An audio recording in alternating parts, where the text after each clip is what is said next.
Hello, everyone. Welcome to our Joy Talk Show.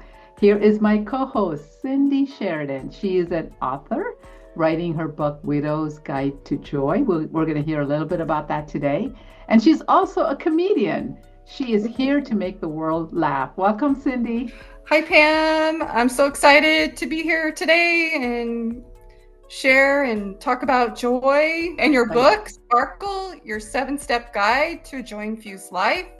Thank you. Thank you. Yes, I just recently published a book, Sparkle, Your Seven-Step Guide to a Joy-Infused Life.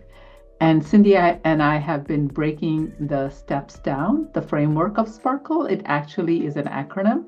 And we've talked about secure love is the first step. And in our first episode, we talked about building that secure core. And the second one was perseverance. We talked a little bit about acedia, which is a word that I found as I was researching perseverance. And we will link all those episodes. Last week, we talked about appreciation and building an appreciation bank. So we have an anchor in our bodies so that we can access joy.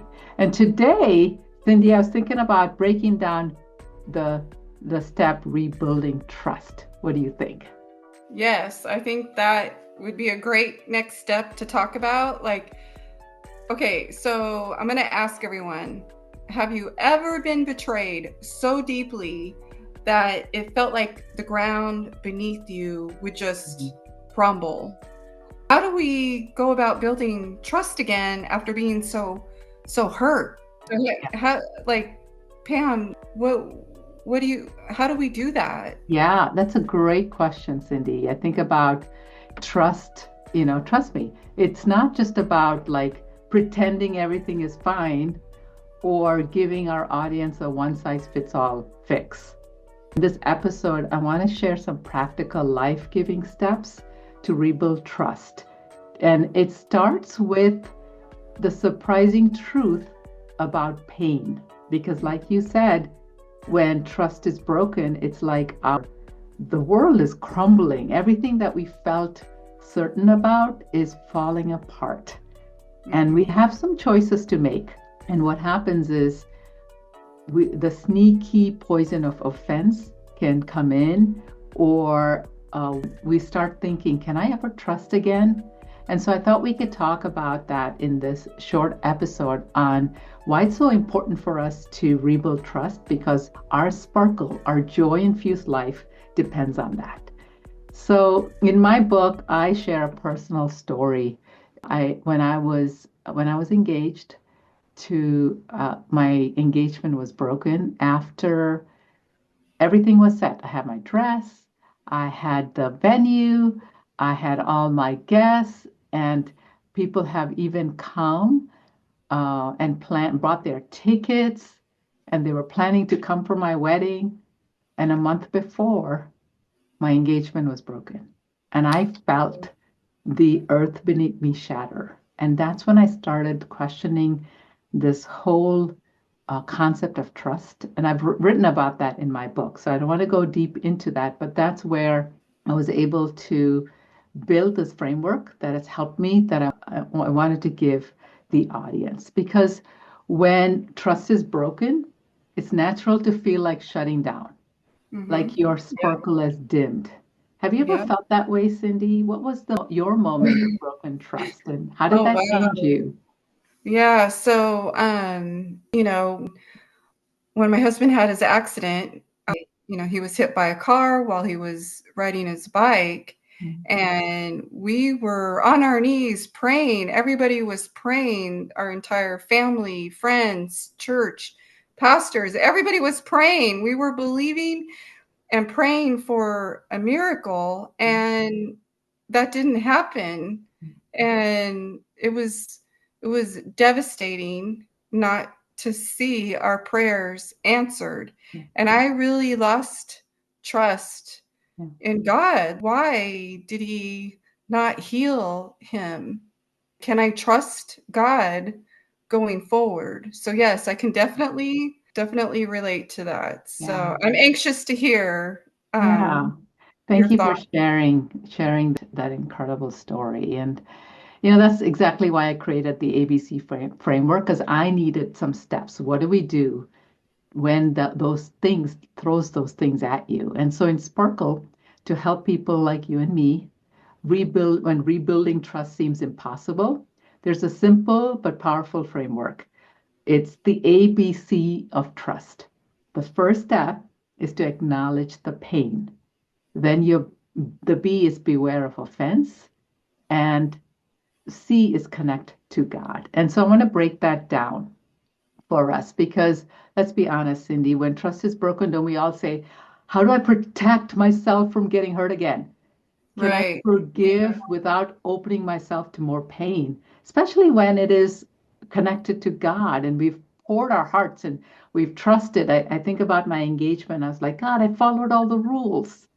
I made sure I was pure. I made sure I'm marrying a Christian man. I did all the right things. What happened? Why are you doing this to me? And you had your husband was on his way to a Bible study. And so you were like, what happened, God? And we're all praying, where's your miracle? And so it's so important. And it's hard for us to rebuild trust again. So Yeah. when you think about acknowledging the pain, the first step, we should stop pretending everything is fine. You can't heal what you don't feel. So for me, acknowledging the pain meant sitting down with my journal and pouring out every emotion to God. Cindy, what's one way you've helped people lean into their pain rather than run from it? Because we're tempted to run from pain. When we feel pain, we want to like numb it. Let me go and I'm going to show the world and pour myself into work. Or I'm going to just veg out and watch TV all day. And I don't want to talk about pain. You know, what do you Yeah. think? Yeah, no, I definitely, yeah, there were some days where I just wanted to stay in bed and, um, but, or use too much of my essential oils. Yeah, But, God called me to turn my pain into a purpose.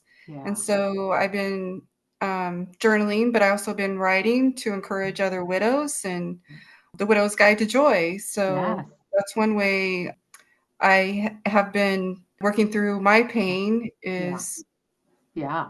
is that And way. I've known you for a couple of years now, and I've seen how acknowledging the pain is not just saying it's okay. You've been very raw.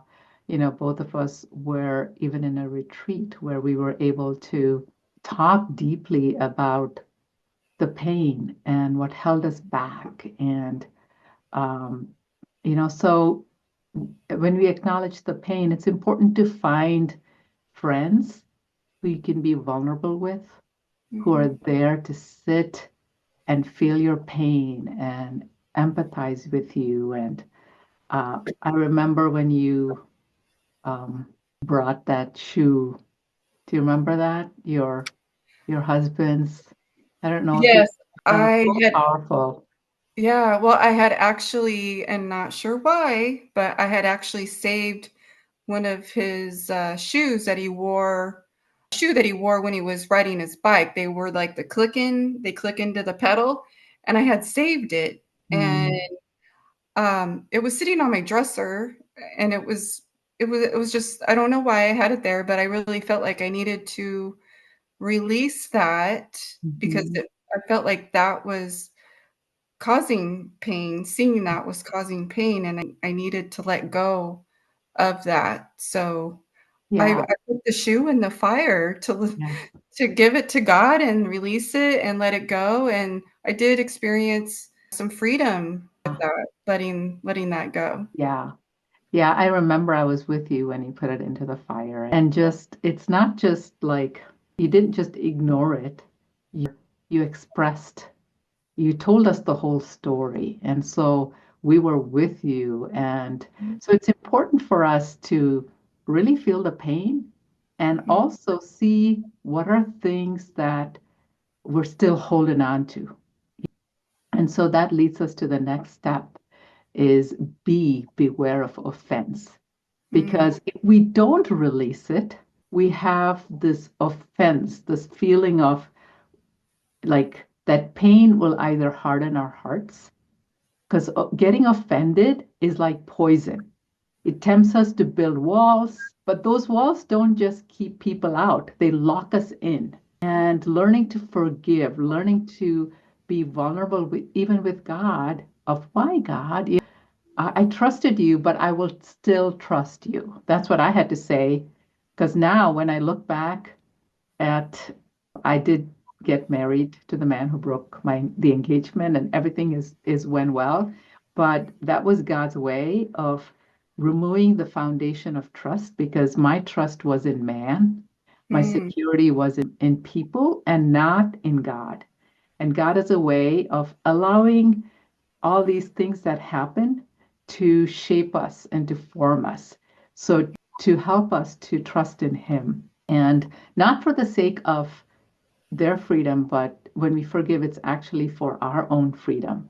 Cindy, what's been your biggest breakthrough of letting go of offense and working through your relationship with God? well, gosh, I have several things, but there one that just kind of like as you were speaking and sharing that popped in my head. Like during worship, Mm, I I would skip over certain words in a worship song, yeah. and the words were "the best is yet to come." Mm, I was offended to yeah. believe that. I didn't believe that the best was yet to come, and I really felt like that was some offense in my heart for God that like I didn't want to believe Hmm. or trust God that he could do that. But Thanks also, for sharing that. Yeah. yeah, I've learned to give myself permission Hmm. to enjoy life, to Hmm. laugh again, to now where I am making other people laugh. Yes, you are. That's amazing. And I love how you shared, how you recognize that barrier with God, and God's okay with that. God's okay with us coming to Him with our offense because He can handle it. And He's okay with, hey, I know you don't really trust me, but when we keep talking to Him, the relationship grows. So the offense is when we don't deal with it, when we don't see it, when we don't recognize it. All of a sudden, we find ourselves like withdrawing from people, or we don't want to look at them, or we're in threat mode. Our bodies, this place is not safe. Those are all indications that we still need to do some work, and it's okay. It took me like time, and I'm sure it took you time to come to Yeah. this spot. It's not a quick fix, but it's important for us to make sure that offense doesn't stay in our hearts, because it steals the plans God has for us in the future. Because Yep. God sees the big picture. He Hmm. didn't know that, hey, I've been married now for 34 years. If that didn't happen, I probably would not be married for 34 years. I'd probably been divorced. But he had to fix my heart so that I could be the wife that I needed to be. And that leads us to the third point, the C, connect to God. So rebuilding trust starts with the one who never fails. When I surrendered my pain to God and I stopped holding on to it by all together on my own, that's when some days it was just like, God, just carry me. Hmm. God, hold my hand. God, Yep. just comfort me. God, and connecting to God. So, Cindy, you want to talk about that? Just that it's freeing to know that we don't have to rebuild trust on our own. Have you seen that in your own life? Yes. So, yeah, by holding that offense in, I was missing out on what God had for me, the Hmm. goodness that He had for me in the future. And God's connecting me with amazing people like you, and Yeah. I feel like I have a deeper connection with God working through this, through Hmm. the pain and disappointment, and trusting God again. Yes. And I'm just so grateful. So grateful. Yes, yes. And that is basically I could see the joy come back in your life to the point where you're actually writing devotionals for widows to experience this joy. That shows a breakthrough. That shows a joy-infused life. So thank you for that example that you've been to me.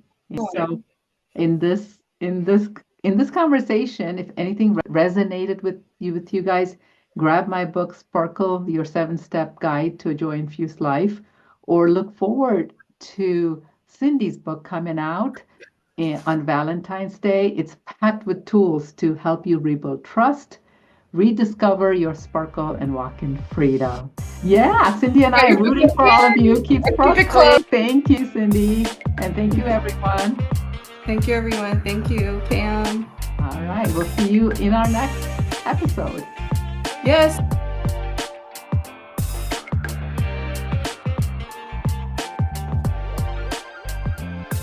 Inspirasi tanpa batas, you know who I am. Notasi berotasi telepati steady.